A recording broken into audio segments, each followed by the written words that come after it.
This is Star Hill Farm American Wheat Whiskey from the folks over at Maker's Mark Distillery. And it's not only their first ever wheat whiskey, it is their first new mash bill in more than 70 years. And it's starting to drop all across the country, but is it worth spending $100 on if you come across it at the liquor store? If you stick around to the end of this video, I'll give you that answer. Welcome in, everybody. My name is Brandon Spinner, the Whiskey Weatherman, and you have stormed yourself into the one YouTube channel where it is always whiskey weather. If you love honest and short reviews that don't waste your time, this is the channel for you. So make sure you hit that subscribe button below so you don't miss out on my future reviews and videos. Star Hill Farm Whiskey, and you'll notice it's without the E, is named after the 1,100 acre farm which is home to the Maker's Mark Distillery.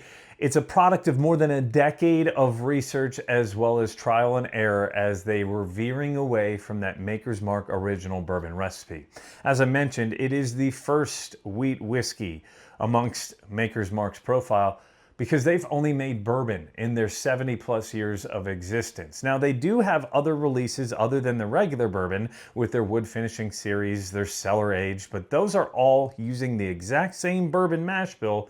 They're just aged or finished differently. Star Hill Farm isn't just a new mash bill, it is used using regenerative agriculture. And regenerative agriculture is the process or a farming method that relies on nature to help actually restore soil nutrients and boost biodiversity. This is done by avoiding those harsh chemicals that they would put into the fields as well as tilling up the soil itself. And all of that is supposed to amplify the flavor of the grain itself. And one other thing you're going to notice that's different on the bottle, there's no wax on it.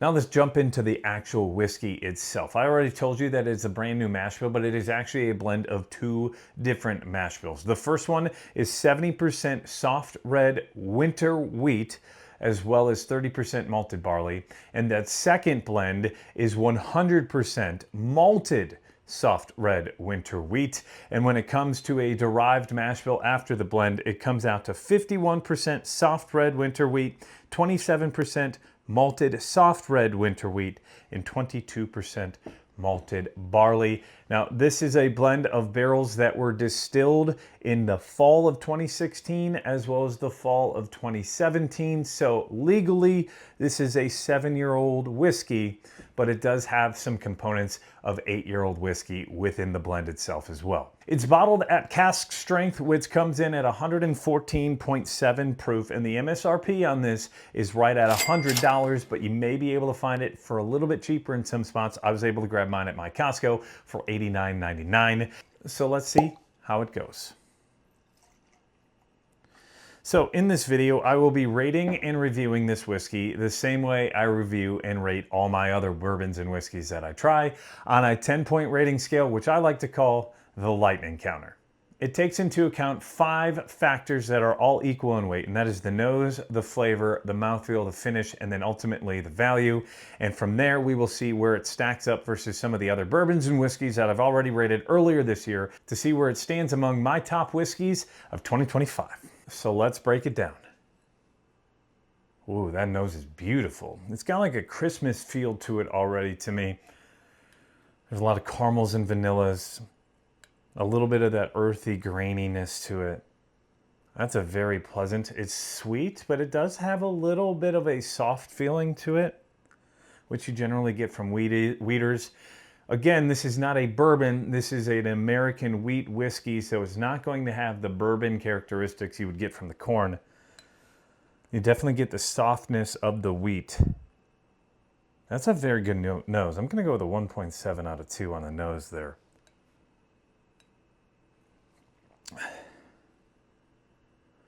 You can definitely get some of that malted barley. There's almost, I want to say like a hint of evergreen. It's sweet, but it's not overly sweet, if you know what I mean.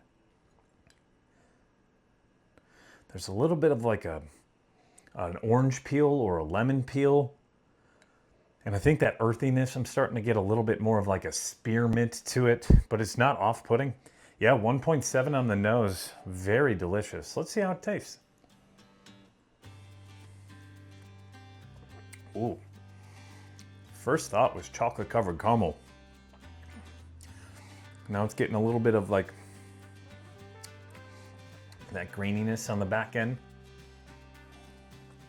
Almost banana-y, like Jack Daniel's would be for me.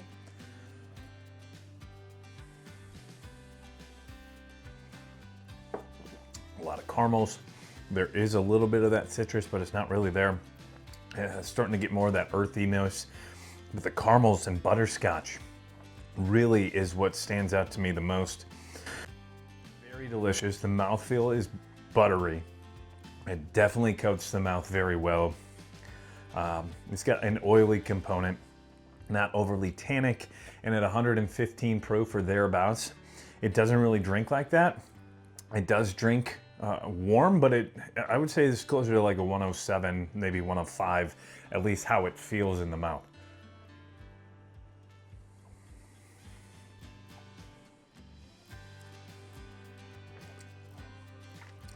There's a little more lemon there, and even a little bit of a pepper to it, even though it doesn't have any rye in it. Something I would more so associate with that rye flavoring. Maybe even clovey rather than the white pepper or peppercorn.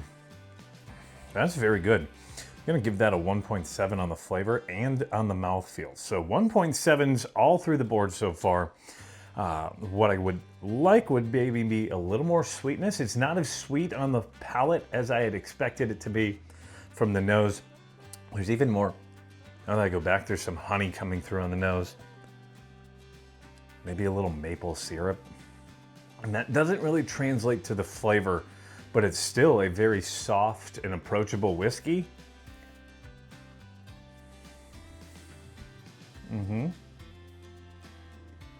That honey's starting to come through on the palate and flavor there as well.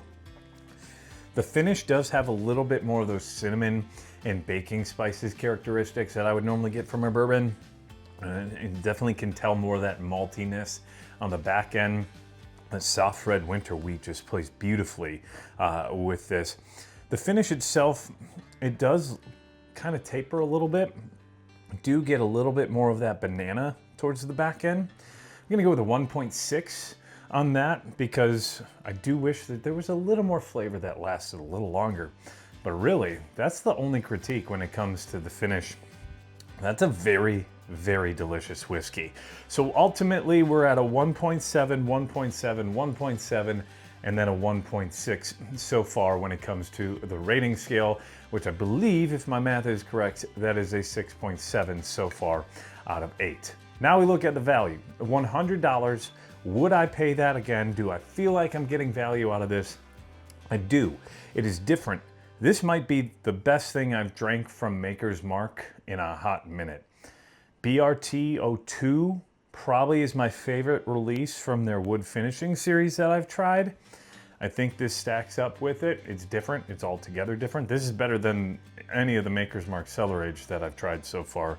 So if you're a fan of the Cellar Age, I think you're gonna like this, and this is cheaper. Value-wise there, this is 7 years old, 8 years old. It's made with a different process. We're gonna go with a value score as well of a 1.7 out of 2. A lot of these limited releases, and this is going to be a limited release this year, but this will continue every year, and they say that the Star Hill Farm release will evolve from year to year just depending on how the grains react and how the barrels age. So this recipe will be slightly different in years coming up. So that said, the $100 price point I think is on par. So we're going with the 1.7. So if my math is correct, that's an 8.4 out of 10 when it comes to the total score on the Lightning Counter rating scale, which is up there towards the top 10 of my top whiskeys so far in 2025. A very delicious whiskey that I do think is worth that $100 price point if you were to come across it in the wild. Fingers crossed you come at it a little bit cheaper than that, like I did at Costco, but yeah, I think the most I would probably pay is 115, maybe 120 if I was desperate or you're just a really big Maker's Mark fan. But overall, my consensus on this is a very good, great whiskey that is different from a bourbon. It's cool that it's something different, because I know Maker's Mark kind of has gotten into this rut of the same thing over time. So this is different, and it's got just a cool little flair.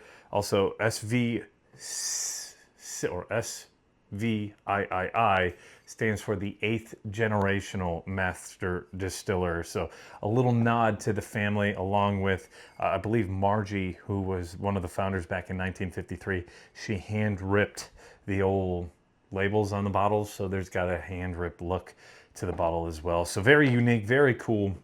So if you did enjoy this video, please don't forget to hit that like button below. And if you haven't subscribed already, do that as well. We are already past 10,000 subscribers, which was my goal for the month of May. And we're pushing towards 15,000, maybe hopefully 20,000 by the end of 2015. If you did enjoy this video as well, please don't forget to share this video with your friends as we try to bring the Whiskey Weather YouTube channel to a brand new altitude here in 2025. I do have to thank all of my Patreon and YouTube members, as you see right there on the right side of your screen. They are paying members who get better perks and first access to videos, but also to my barrel picks. I have a ton of them dropping this summer. We've got barrel picks from Circle City, Old Hamer out at West Fork, New Riff, Middle West, as well as Short Barrel on the docket here as we go throughout the summer and into the fall. So if you want first access to that, make sure you can join the Patreon or YouTube membership program through the description below. And don't forget to join the brand new Discord or Facebook group as well. We're growing this community to make this Whiskey Weather Storm Chaser community better than it has been and make it grow to brand new altitudes, as mentioned just a few minutes ago.